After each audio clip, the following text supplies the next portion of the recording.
específicamente al doctor Martín Ramírez, que no veo, pero me ha permitido mi estancia de estudio en la UBC, a la directora doctora Margarita Barajas por recibirme en el Instituto de Investigaciones Sociales,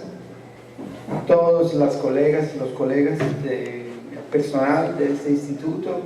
por la cálida acogida, colaboración y amistad que me han mostrado desde el principio. Como latino, aunque del viejo mundo, siempre creo que solidaridad y humanidad son los presupuestos de cualquier relación, también la científica. Y aunque todavía falte una semana para mi salida de Mexicali, ya echo de menos de este lugar el calor del sol y lo familiar. Primero, es necesario que me presente a quien no me conoce. Como decía Elías, soy historiador del derecho en 2 universidades italianas, además de juez en la República de San Marino, que es un pequeño estado soberano de 30.000 habitantes, ubicado entre los Apeninos de la península italiana, distante más o menos 2 horas de carro de la ciudad en donde vivo. Estoy cumpliendo esta estadía aquí de un mes en Mexicali como miembro del grupo de investigación denominado Proyecto Before, financiado por la Unión Europea. Before es el acrónimo de Bioresources for Oliviculture, recursos biológicos para el cultivo del olivo.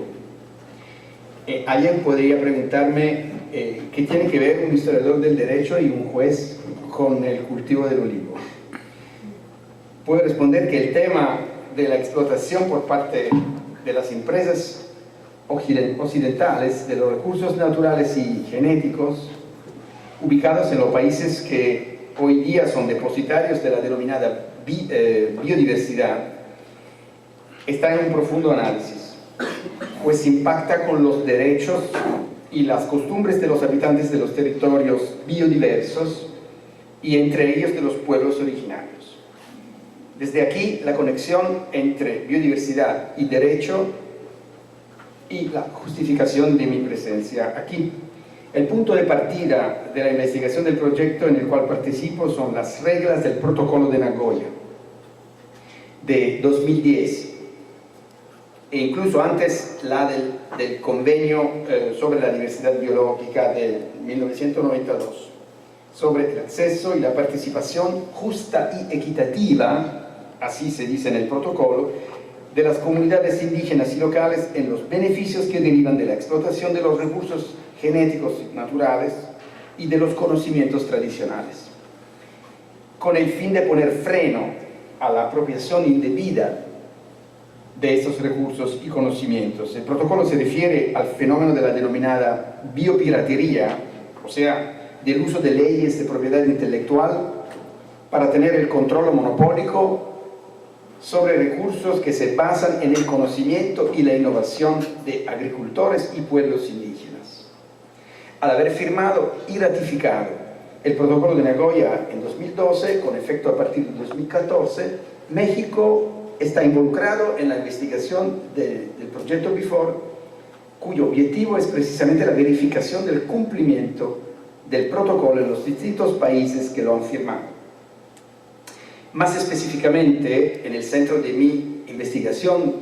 en cuanto historiador y abogado, está el derecho consuetudinario indígena, el régimen de la tierra, las formas alternativas de poseerla, en particular el uso comunitario y ancestral de los recursos, la relación con la legislación nacional e internacional, los contenciosos judiciales, que son el resultado del contraste entre estos diferentes niveles normativos,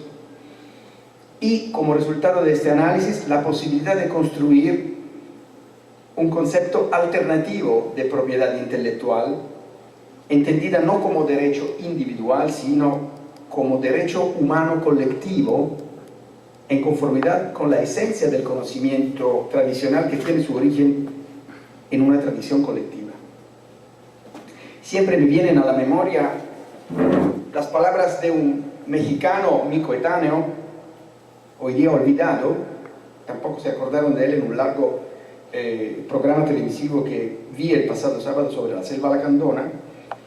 que en su célebre discurso pronunciado en el Zócalo definió a los pueblos indígenas como el color de la tierra y habló de la dignidad de los muchos Méxicos que bajo México se esconden. Tierra y dignidad son conceptos que están estrechamente vinculados al tema específicamente mexicano del ejido y a su evolución jurídica, que lo caracteriza como forma original pero no unívoca de tenencia de la tierra, tanto desde el punto de vista histórico como desde el punto de vista regulatorio. En todo caso, en el ejido me parece que pueden convivir y sumarse los tres asuntos que forman el título de mi conferencia de hoy, o sea, recursos naturales, bienes comunes y pueblos originarios. Hablaré articulando mi discurso en tres puntos. Primero voy a describir las normas internacionales que regulan hoy día la explotación de los recursos naturales. Segundo, voy a reflexionar sobre la manera en la cual esas normas impactan en el sistema jurídico de México, cuya constitución, la primera constitución social del mundo, como siempre me gusta recordar, consagró la restitución de las tierras expropiadas durante el periodo de la dictadura de Díaz a las comunidades, dando buen ejemplo a otras constituciones latinoamericanas como la peruana de 1920 y la boliviana de 1938, que también reconocieron y garantizaron la existencia de las comunidades indígenas. Tercero, haré mención al régimen de la tierra poseída por las comunidades indígenas y de la organización social ancestral de esas comunidades, que es diferente de la actual, pues las comunidades indígenas de hoy no son fósiles precolombinos, aunque se debe reconocer que algunos pueblos indígenas aún viven en comunidades muy similares a las precolombinas, pues aún aplican las reglas de vida comunitaria tradicional. Y hablando del régimen de la tierra indígena, haré algunas reflexiones sobre el marco regulatorio internacional y la configuración histórica del ejido.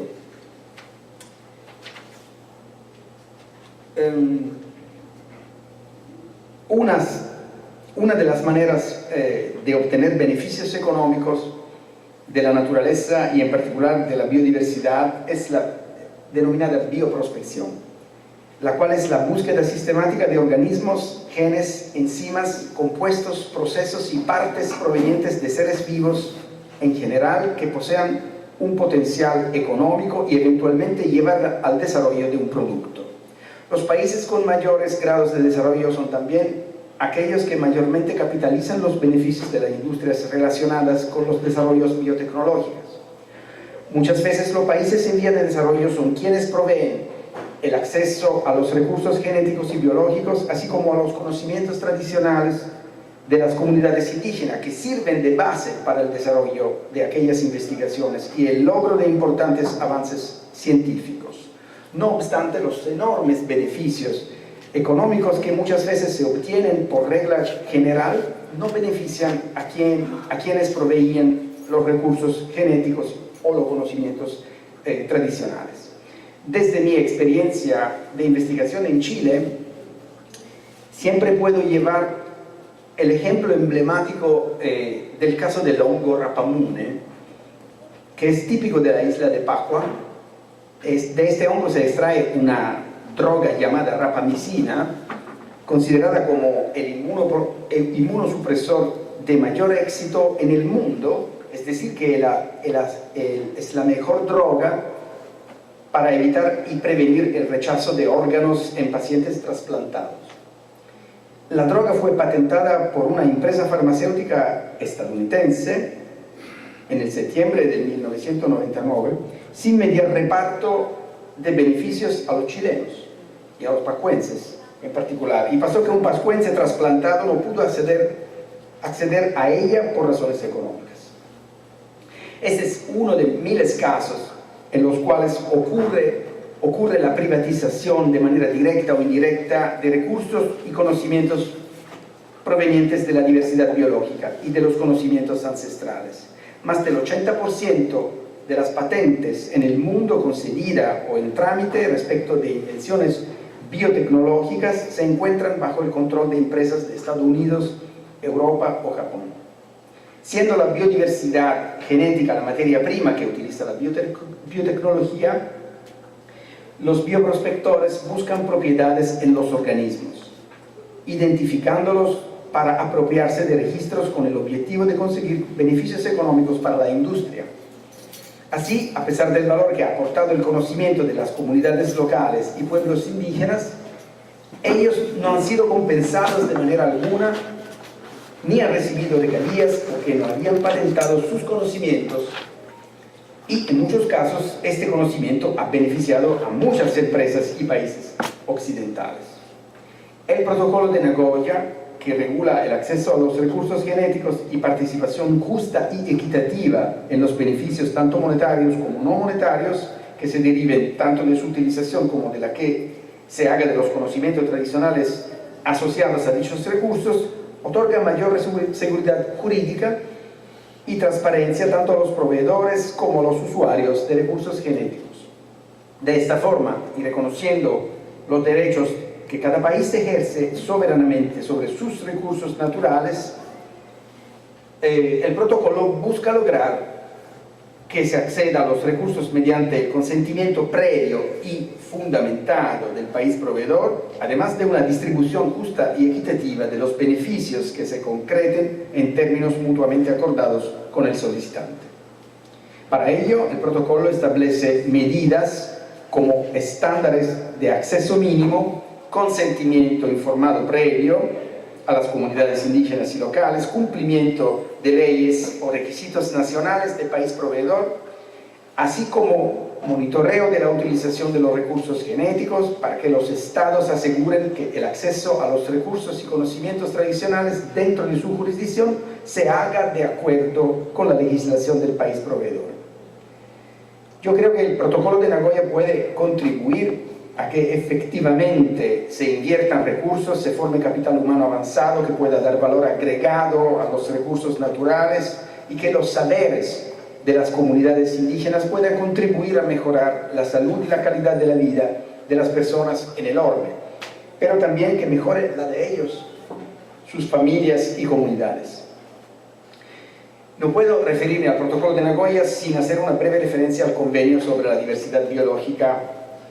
de Río de Janeiro, que es el primer tratado internacional que abarca todos los aspectos de la biodiversidad.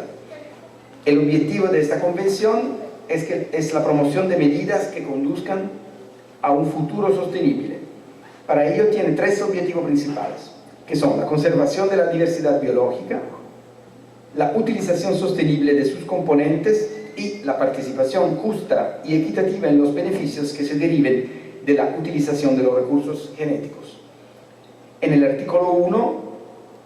de la Convención se declara que los objetivos, que son la conservación de diversidad biológica, la utilización sostenible de sus componentes y la participación justa y equitativa en los beneficios. La búsqueda de incentivos ha permitido que los países en desarrollo también puedan gozar de los beneficios que se obtienen de los productos de sus territorios, donde, por cierto, las comunidades indígenas y locales han venido utilizándolos. Así se ha modificado la estrategia, transitado por parte de los países emergentes desde el tratamiento de los recursos genéticos como patrimonio común de la humanidad, que es una categoría fascinante pero muy peligrosa porque abre la puerta a la biopiratería con el respaldo del concepto liberal de la propiedad intelectual, desde el tratamiento de los recursos como patrimonio común hacia la soberanía nacional y control de sus propios recursos biológicos.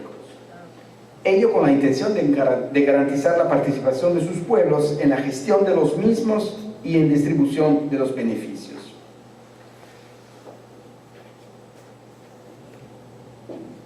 El artículo 8 de esta Convención de Río de Janeiro vincula a los estados contrastantes de acuerdo a su propia legislación en el siguiente tenor: respetará cada estado, preservará y mantendrá los conocimientos, las innovaciones y las prácticas de las comunidades indígenas y locales que entrañen estilos tradicionales de vida pertinentes para la conservación y la utilización sostenible de la diversidad biológica, etc. El artículo 15 de esta convención, en su punto 7, establece que cada parte contratante deberá tomar las medidas que correspondan, tanto políticas legislativas y administrativas, para compartir de manera justa los resultados de las actividades de investigación. Este convenio entró en vigor en el diciembre del 1993 y el principal órgano de la convención, la conferencia de partes, se reunió en Nagoya en el 2010, adoptando el denominado Protocolo de Nagoya, que es el primer instrumento legal internacional vinculante para reconocer formalmente los derechos de los pueblos indígenas y las comunidades locales sobre sus recursos genéticos y conocimientos tradicionales. ¿En qué consiste el Protocolo de Nagoya? Precisamente desarrolla las normas del convenio de la Convención de Río en cuanto al acceso de los recursos, a la participación en los beneficios y cumpliendo el tercer objetivo de la Convención sobre la diversidad biológica de Río de Janeiro. El tema es que el protocolo asocia los recursos naturales a los conocimientos tradicionales, reconociendo su naturaleza inseparable para las comunidades indígenas y locales, además de su importancia para la conservación de la diversidad biológica y la utilización sostenible de sus componentes. Así dice el preámbulo del Protocolo de Nagoya. Este también le reconoce el derecho a identificar los titulares legítimos de dichos conocimientos tradicionales, así como las circunstancias diversas en que los países los poseen, reconociendo la oralidad, la documentación o de otra alguna forma, dejando abierta la existencia de otras maneras en que dichos conocimientos se pueden poseer. Difícil intentar definir el concepto de conocimiento tradicional, una expresión que suena inusual a los oídos de un europeo. Según una definición general, los conocimientos tradicionales son aquellos conocimientos elaborados en el ámbito de una determinada colectividad humana, transmitidas generalmente en forma oral y enriquecida de generación en generación del aporte innovador de los individuos singulares. Ellos pueden tener un contenido heterogéneo, desde las propiedades terapéuticas de los recursos biológicos, pasando por métodos sostenibles de ingeniería hídrica, a las técnicas de cultivo, crianza de animales, expresiones artísticas también, como danza, cantos, diseños. Todo lo cual conduce a la noción de patrimonio cultural intangible. Los conocimientos tradicionales son también asimilables a los bienes comunes, que es una otra fórmula que merece ser identificada. Bien común es una tercera forma de poseer, distinta y alternativa a los dos tradicionales conceptos de bien público y bien privado. La noción de bien común se ha hecho familiar no solo en la doctrina italiana, sino también en los tribunales italianos, y fue consolidada en el 2011 con la realización del referéndum popular contra la privatización del agua, el cual se ha asumido en Italia como bien común por excelencia. Pero hoy no solo se habla de agua como bien común, sino que se habla también de saber común, de trabajo bien común, de paisaje bien común, de arte bien común, ciudad bien común. Cada bien cuyo goce es difuso o colectivo, material o inmaterial, puede entrar en esta categoría del bien común y aspirar a ser objeto de tutela jurídica por interés de toda la comunidad. En esta teoría de los bienes comunes hay una idea de base: los bienes comunes pertenecen de modo natural a toda la comunidad. Las razones de ello son porque son conservados y custodiados por la comunidad de generación en generación, por ser el producto de una creación o de un conocimiento tradicional colectivo, porque son constantemente reproducidos en el marco de una cooperación social que ya no demanda del poder público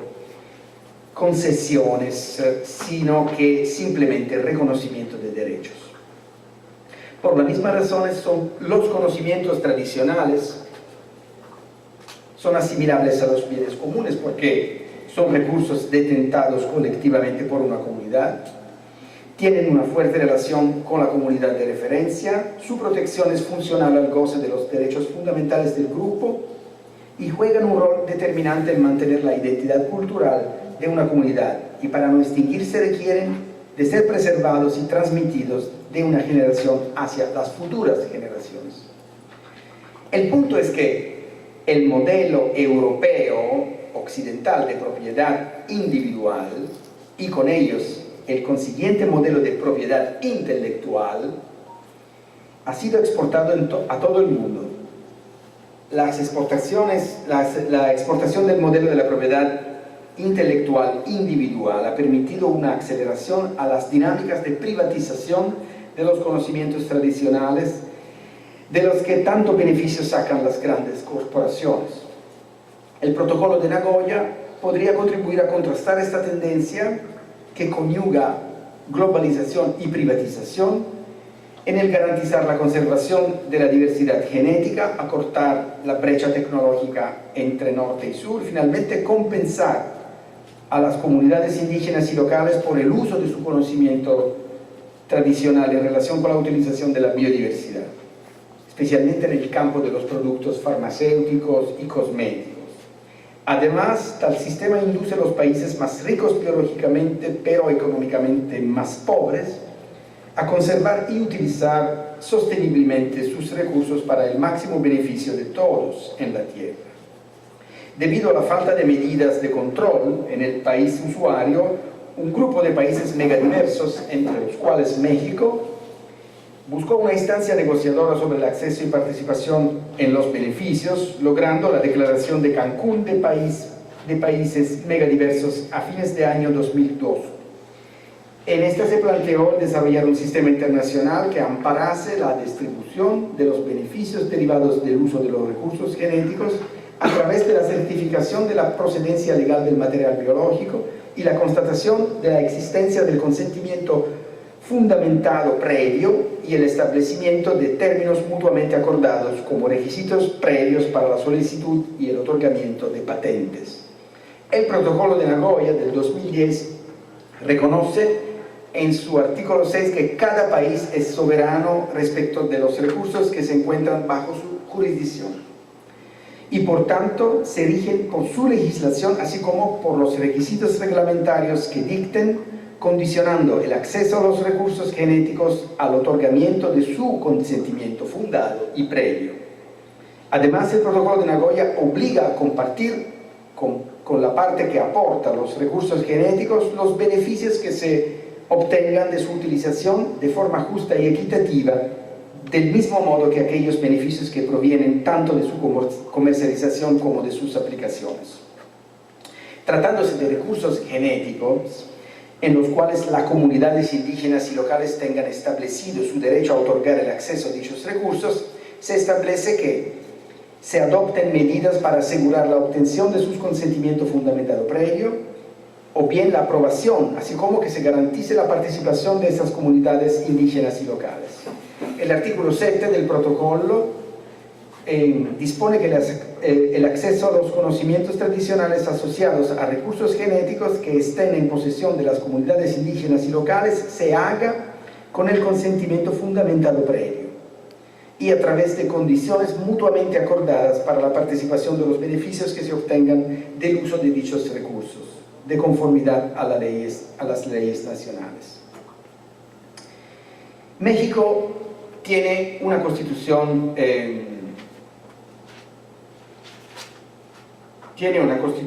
que, como ninguna otra,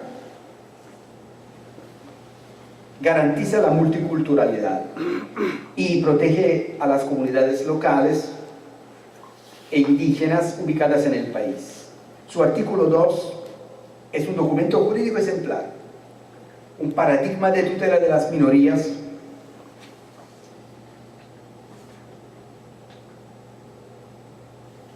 al contener este artículo afirmaciones muy significativas.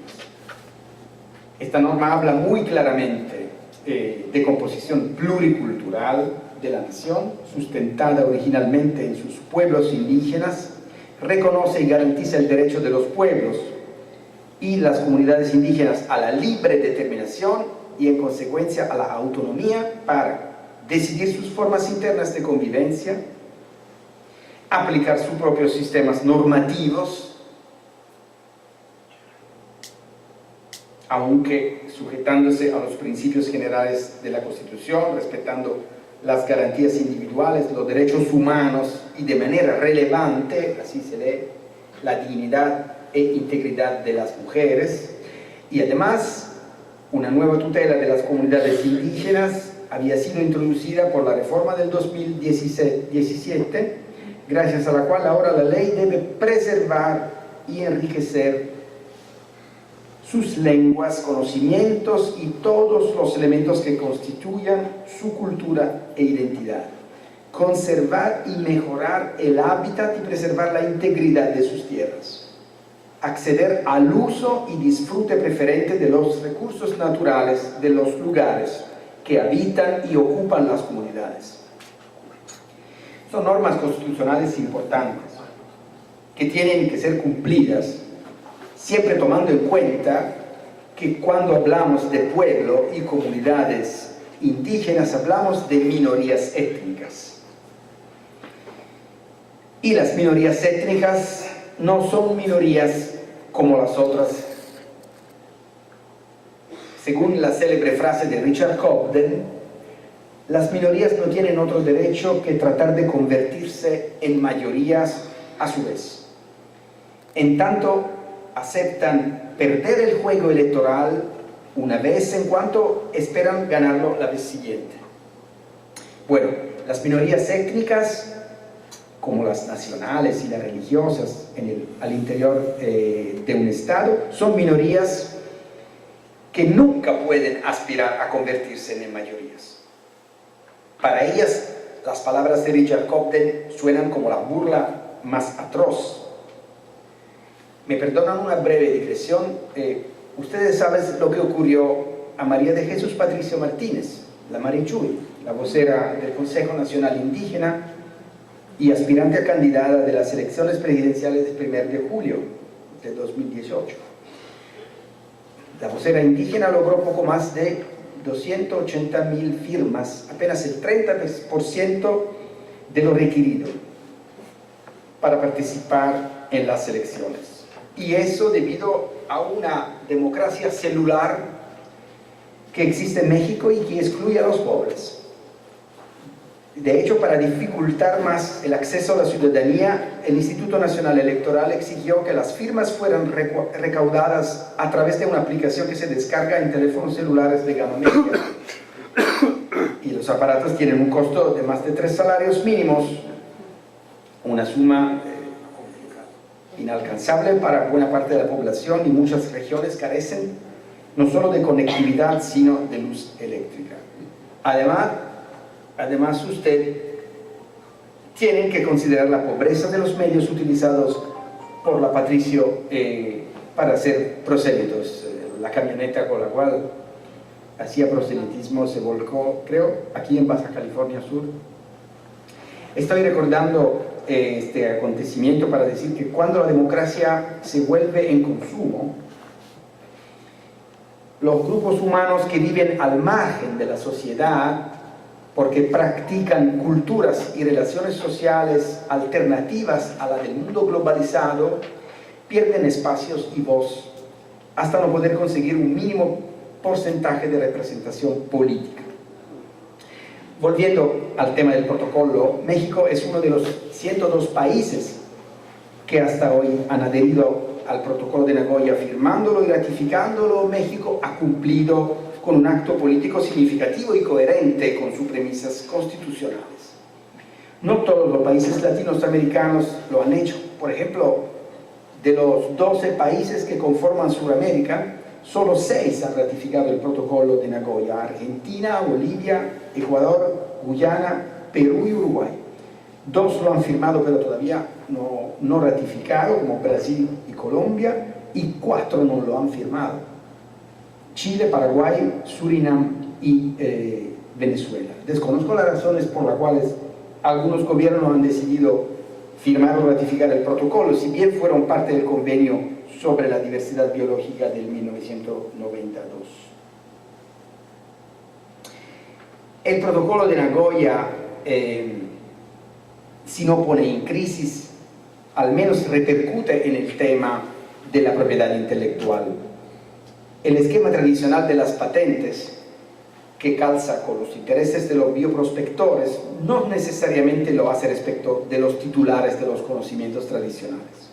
Esto dado que los conocimientos tradicionales se han asentado en una comunidad y si bien han traído aparejado mejoras en la calidad de la vida, no es posible asegurar que necesariamente sea la innovación, la competitividad o el desarrollo lo que impulse su protección. De otra parte, el problema para la protección entendida como un derecho monopólico o de exclusión está dado en que, no siendo tangible, la información es de fácil duplicación. En el caso de los bioprospectores, puede patentar aquellas invenciones nuevas que impliquen actividad inventiva y sean susceptibles de aplicación industrial. Pero en el caso de los conocimientos tradicionales, se presentan algunas dificultades. Por una parte, se trata de bienes comunes, por lo que el recurso del secreto no es eficiente. Por otra parte, no se trata de descubrimientos nuevos o invenciones novedosas. Se trata más bien de lo opuesto, pues para las comunidades indígenas y locales los conocimientos tradicionales son conocimientos desarrollados y perfeccionados por un número de sujetos en un lapso de tiempo indeterminado. Ciertamente el protocolo de Nagoya no aborda el tema de los derechos de propiedad intelectual de las personas indígenas. La distinción descubrimiento, invención y la importancia del colectivo son temas centrales para una discusión sobre el conocimiento tradicional indígena de las plantas medicinales y la ley de patentes. Muchos propietarios de patentes sienten que los conocimientos tradicionales no son susceptibles de propiedad, sino que el conocimiento pertenecería a todos y por lo tanto no sería patentable. Los conocimientos tradicionales caerían en la categoría de descubrimiento, mientras que los productos fabricados por los titulares de patentes basadas en dicho conocimiento caerían en la categoría de invención y por lo tanto serían patentables. Los derechos colectivos tampoco existen en la ley de patentes,